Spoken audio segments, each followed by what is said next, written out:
Thomas and the Rainbow. Thomas has friends all over the island of Sodor.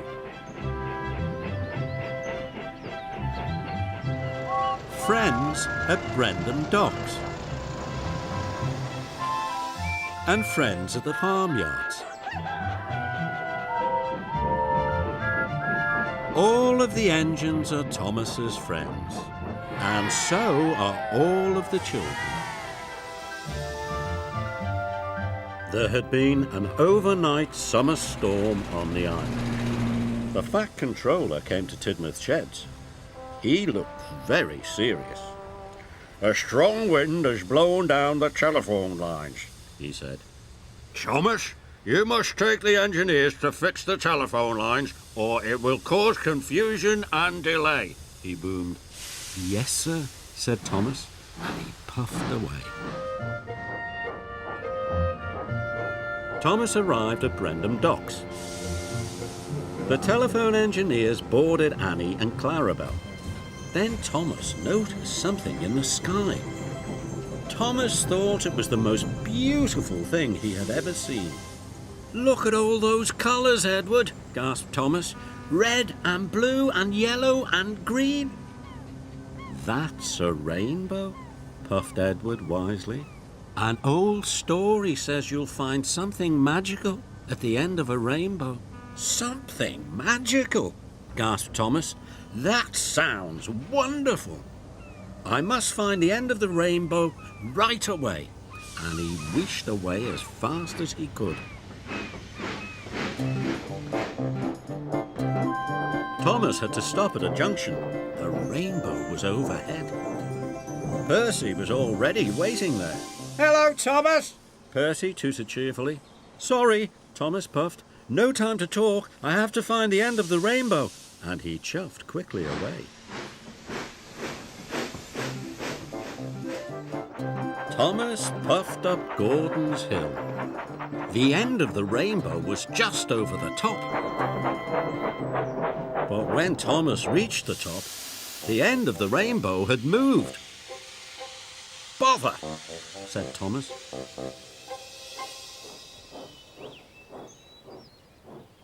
Thomas had to let some engineers off at a bridge. He could see the rainbow up ahead. Children on the bridge waved to Thomas and called hello. Thomas just chuffed away. "Sorry, no time to talk," he puffed. "I have to find the end of the rainbow." Thomas took the telephone engineers all across the island. Over the hills and through the valleys. All the time he was looking for the end of the rainbow. "Must find the end, must find the end," he puffed. When Thomas passed Henry, Henry asked him for some help. "Sorry," cried Thomas. "I don't have time to stop. I'm looking for the end of the rainbow." But the end of the rainbow was always just around the corner. Finally, Thomas passed Toby. "Slow down, Thomas," Toby cried. "There's something ahead on your tracks." But Thomas wasn't listening. He was sure the end of the rainbow was just around the corner. Then there was trouble. Thomas clipped the telegraph pole and they all came off the tracks. Luckily, no one was hurt. "Cinders and ashes," Thomas cried. Thomas was stuck. His driver couldn't phone for help. The telephone lines were still not working.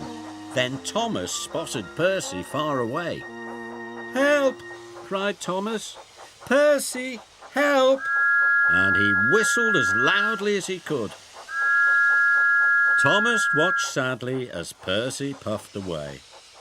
"Percy isn't talking to me because I didn't have time to talk to him," thought Thomas. "I was too busy chasing the end of the rainbow." Thomas knew it was his fault.